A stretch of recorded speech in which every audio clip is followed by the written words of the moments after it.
Seja bem-vinda, Elizabeth. Obrigado, boa noite, igreja.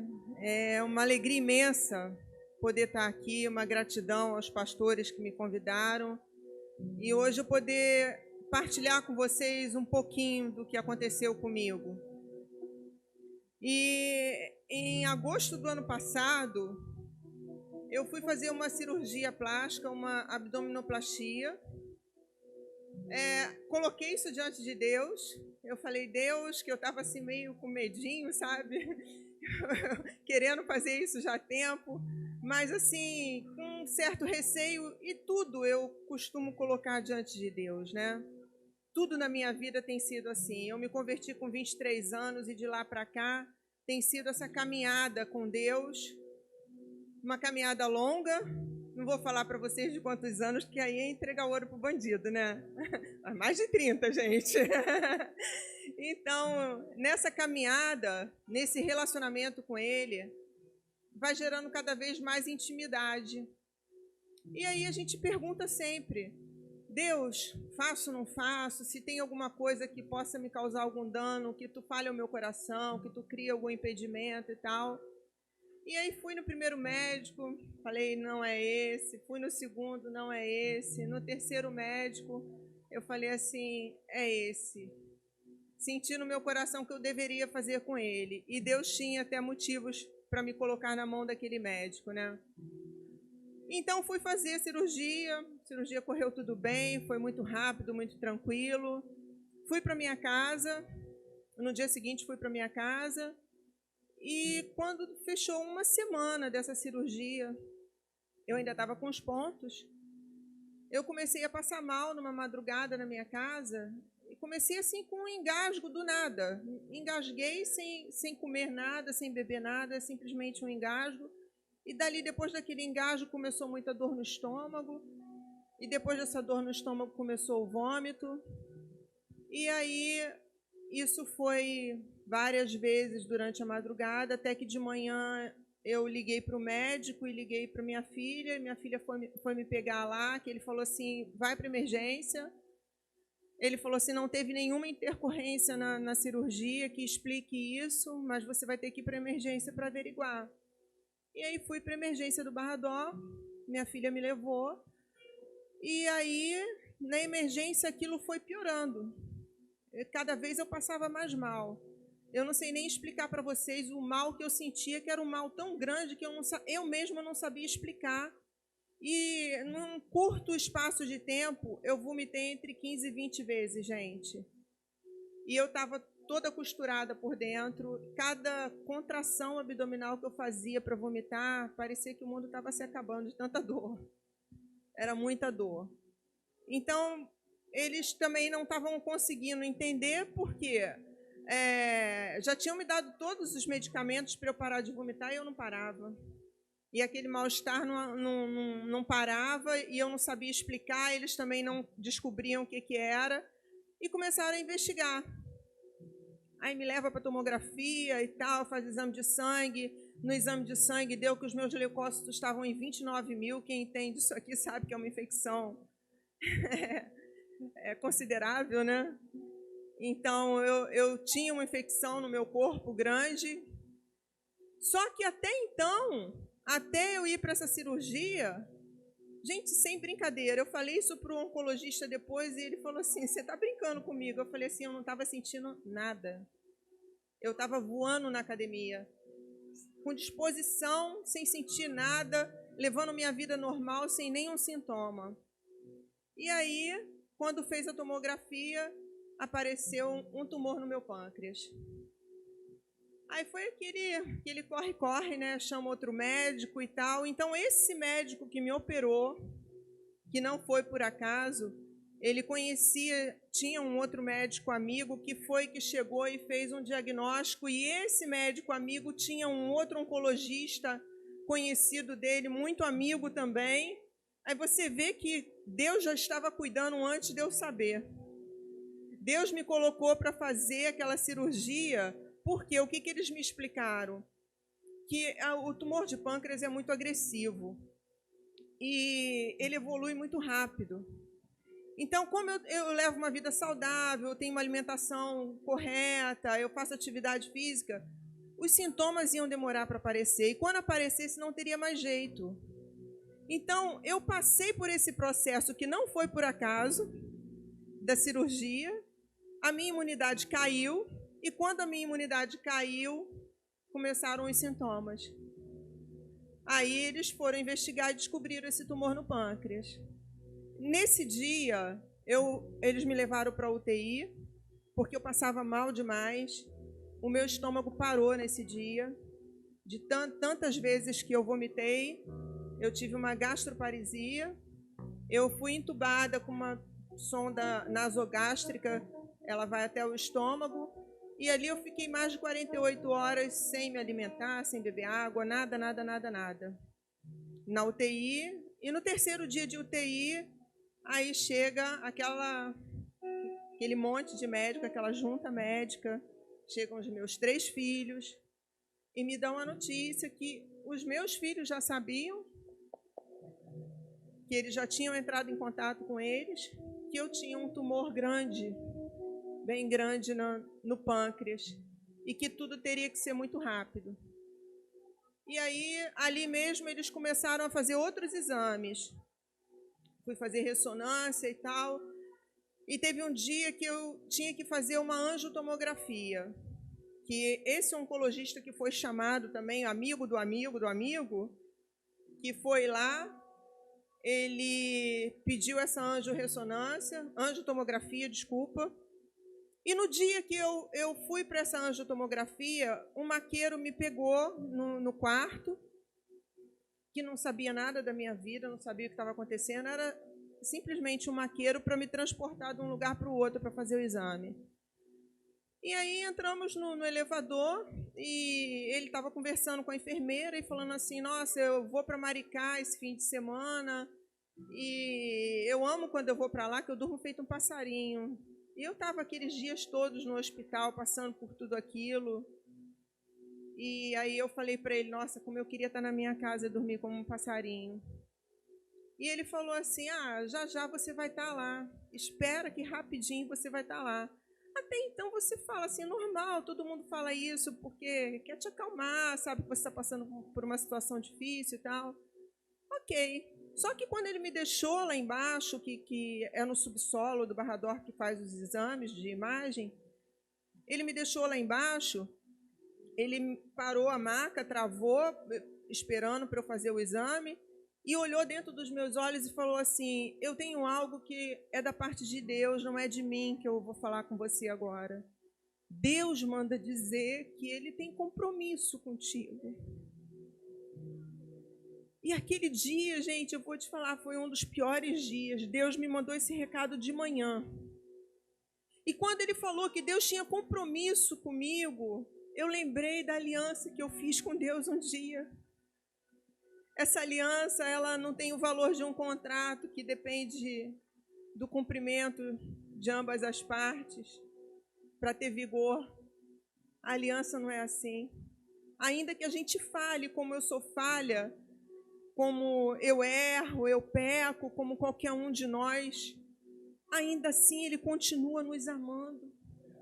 Ainda assim o compromisso dele conosco é imutável.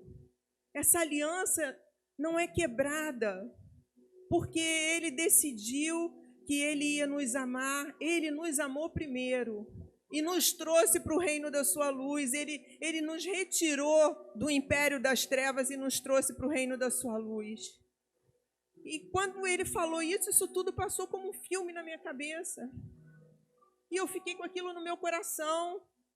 E quando chegou a tarde, vem de novo aquela junta de médicos no meu quarto, vem os meus 3 filhos. E os médicos começaram a relatar que o negócio era pior do que eles imaginavam.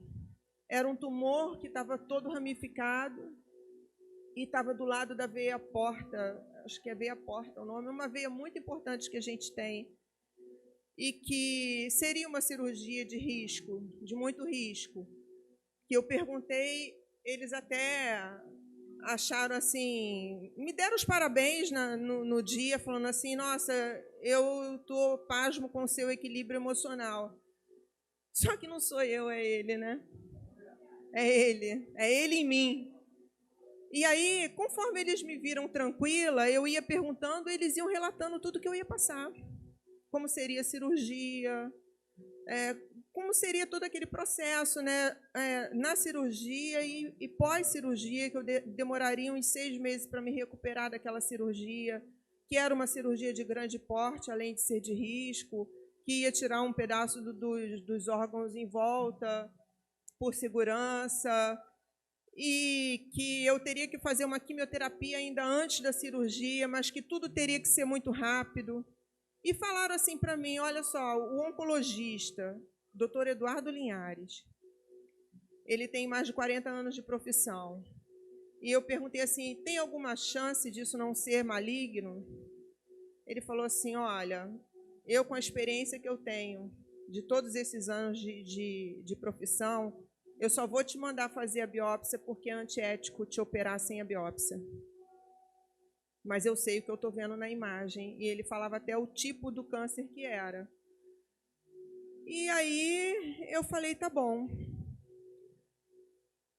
Passou os dias que eu tinha que ficar no Barrador, que eu tinha que passar por aquele processo todo de antibiótico e tudo.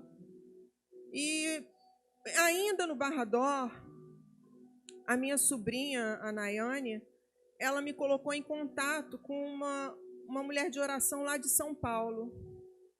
E essa mulher, ela orou por mim, eu não conhecia ela já conhecia porque tinha orado pela mãe dela, porque, detalhe, gente, há 1 ano atrás, eu tinha perdido a minha concunhada, que teve leucemia e, por final, teve tumor no pâncreas.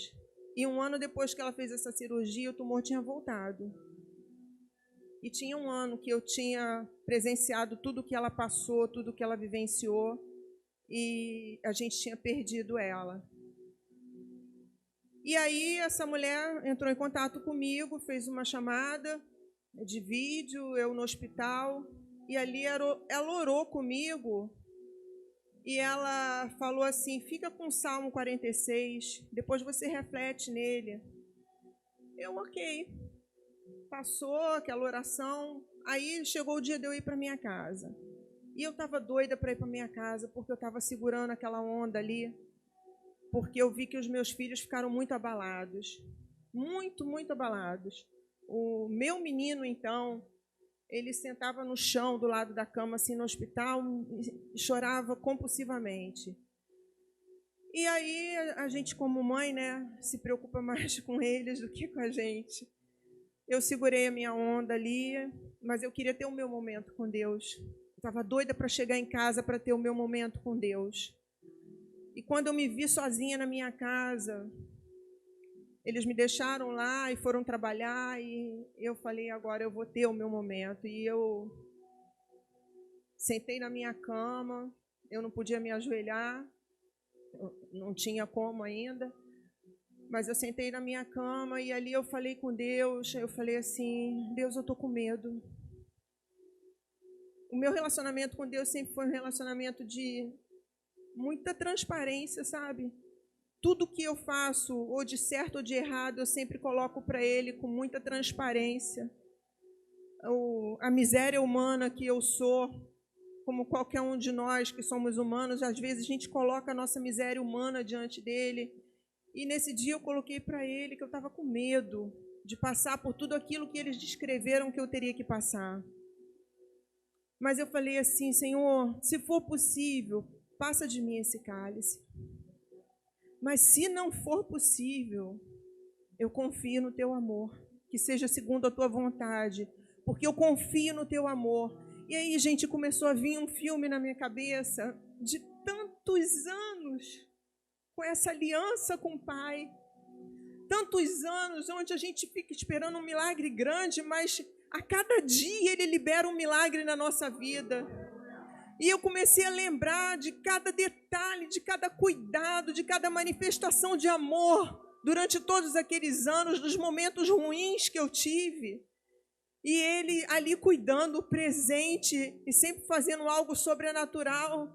que para as pessoas parece pequeno, mas para mim era muito grande, porque era a minha necessidade naquele momento.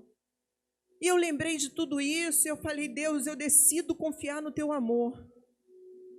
Gente, aí acabei essa oração, eu fui ler o Salmo 46, eu falei, Deus, eu quero a revelação do que está aqui nesse Salmo, me revela o que tu quer falar.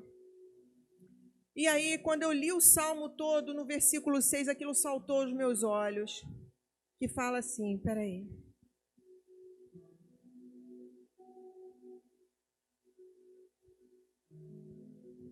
No versículo 6 diz assim, as nações pagãs esbravejam, reis e reinos são ameaçados, mas a terra faz tudo o que ele ordena. Gente, quando eu li isso, aquilo entrou, essa verdade entrou dentro de mim. E tudo que o diabo não quer é que a gente tenha a revelação da verdade de Deus. Quando essa revelação, essa palavra entra, que é uma verdade, ela entra como verdade dentro de você, ele ordena e a terra tem que obedecer. O que é isso, gente? Ele ordena, e aqui o natural é alterado, porque ele ordena. Ele ordena e o natural é completamente alterado quando ele ordena. Isso, olha, gente, isso teve tanto poder, tanto impacto, entrou em mim com tanta revelação, que a minha filha Renata chegou em casa depois do trabalho e ela ia me ajudar, porque eu ainda estava precisando de cuidado. E quando ela chegou, eu falei para ela, minha filha, eu li isso aqui e olha essa palavra. Quando eu li pela segunda vez, teve um curto-circuito na minha casa. A luz acabou, foi pá! Teve um estouro e a luz acabou. Ali eu sabia que Deus estava fazendo algo no sobrenatural. E eu me apropriei disso. E aí eu decidi, eu não vou deixar o medo me vencer. Gente, a nossa luta na nossa mente é tão grande. Quando você recebe um diagnóstico pesado desse jeito, onde você vê a iminência da morte. Só que a iminência da morte, a gente está passando por ela todo dia, né? Na realidade. Desde que a gente nasceu. Há 3 meses eu perdi a minha irmã. Minha irmã não teve Covid, passou pelo Covid. E depois, meses depois, a gente comemorando o aniversário da neta dela de 9 anos, numa churrascaria, a família toda ali. A minha irmã morreu diante dos meus olhos. Ela engasgou e morreu. Foi algo assim que deixou todo mundo chocado. Chocado. A família inteira chocada. As crianças estão tratando com psicólogo porque presenciaram aquele dia de terror, que foi um dia de terror na nossa vida. Eu tive um diagnóstico de morte e estou aqui. A minha irmã não teve nenhum diagnóstico e, de repente, Deus levou. Então, o medo da morte é algo muito real. Mas a gente não pode ter medo, porque a gente está passando por isso todo dia, esse risco de morrer. Enquanto a gente está vivo, está aqui nessa carne, a gente está passando pelo risco de, daqui a pouco, morrer. Não é verdade? Então, se a gente deixar que esse medo domine a nossa mente, a gente sai do lugar de confiança. Tem um louvor da Heloísa Rosa que diz que há um lugar de descanso nele. E realmente há, porque a partir desse dia eu decidi que eu ia lutar contra os pensamentos que vinham na minha mente, de tudo que eu vi a minha concunhada passar, de todo o diagnóstico que eu recebi, que eu falava para o médico, isso não é uma sentença na minha vida.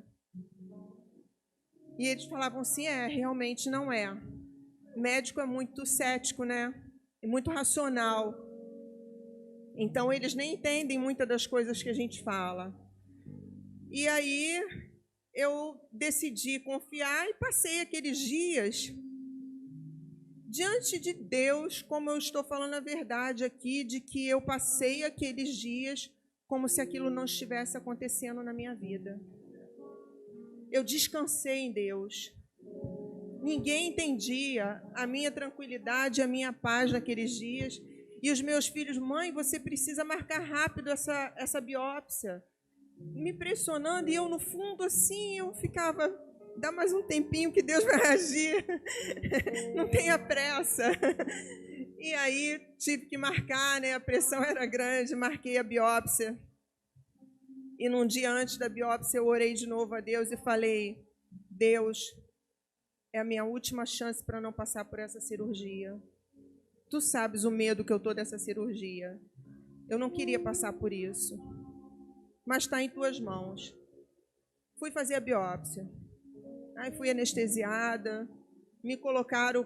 Olha, gente, o negócio era tão sério que a minha família fez um plano melhor para mim nesses dias, porque os médicos falaram que seria uma luta muito grande e eu precisava ser bem assistida para poder tentar vencer, né, essa luta. E aí eles fizeram um plano que eu tivesse direito a bons hospitais, um recurso melhor e tal. Tamanha era a certeza que eles tinham do que eu iria passar, do que eles ouviram dos médicos, que nem eu ouvi tudo, né? Que eles não falam tudo. E aí chegou o dia da biópsia, eu fui bem indicada com um patologista, um médico que iria fazer, e ele botou mais 2 patologistas de confiança dele na sala. Quando acabou, que eu voltei da anestesia, ele veio do lado na minha cama e falou assim: a gente vai ter que dar um passo para trás. Eu falei: como assim? Ele falou assim: eu estava com 2 patologistas na sala, nós tiramos fragmento do seu pâncreas por 5 vezes. Eu não podia tirar mais, já era o meu limite. Mas a gente não está entendendo o que tem aqui. Para a glória de Deus. Ele falou assim: não comemora ainda. Eu comemorando já, né? Crente é assim. A gente vive por fé. E aí ele falou assim: vamos esperar o resultado da biópsia, o laudo. Mais uma semana saiu o laudo da biópsia. Gente, metade do tumor tinha necrosado. A outra metade estava lá como se fosse uma inflamação. O laudo da biópsia, até hoje, eu já mostrei para outros médicos, eles não entendem nem o que foi colocado ali, que eles falam assim: cara, isso aqui não é normal. Então, Deus é Deus de tanto poder que Ele confunde os próprios médicos, né? E aí, quando veio esse resultado, comemorei e tal. Para mim, gente, já estava ok. Eu estava curada. Para mim, estava ok, não precisava mais nada. Mas eu falei para Deus: Deus, vai ter pessoas que vão duvidar que isso aqui foi, dizendo que é um erro de diagnóstico. Tira o tumor de dentro de mim por causa dos que vão duvidar disso, pela incredulidade de muitos. Aí eles falaram assim: daqui a 3 semanas você vai repetir o exame de imagem, porque eles não estavam acreditando naquilo tudo. Eu tenho a comprovação de todos os exames, inclusive um PET scan que eu fiz, que dava lá o tumor, tá tudo lá. E aí, depois de 3 semanas, eu fui fazer o outro exame e o tumor sumiu, gente.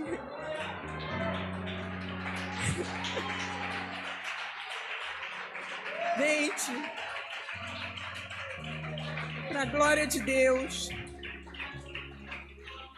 para a glória de Deus, o tumor sumiu. E aí, eu quero que vocês entendam que vale a pena confiar em Deus, vale a pena entregar a vida a Deus, que esse reino de Deus é um reino de amor, mas é um reino de muito poder também. O poder dele é liberado, tudo é possível àquele que crê. Eu queria saber quem está aqui enfermo hoje. Mais algum enfermo? E você que não está enfermo, não tem nenhum órgão enfermo, mas a tua mente está enferma, você está doente emocionalmente. Quem aqui está doente emocionalmente também? Olha, hoje eu tomo autoridade sobre a tua enfermidade e ordeno que ela saia de você.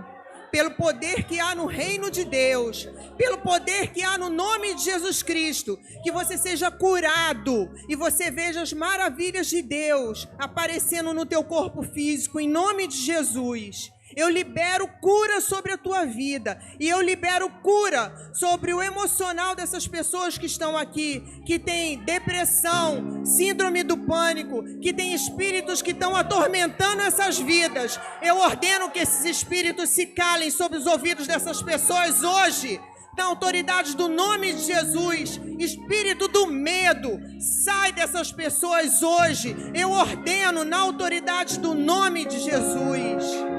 Aleluia, Jesus. Aleluia.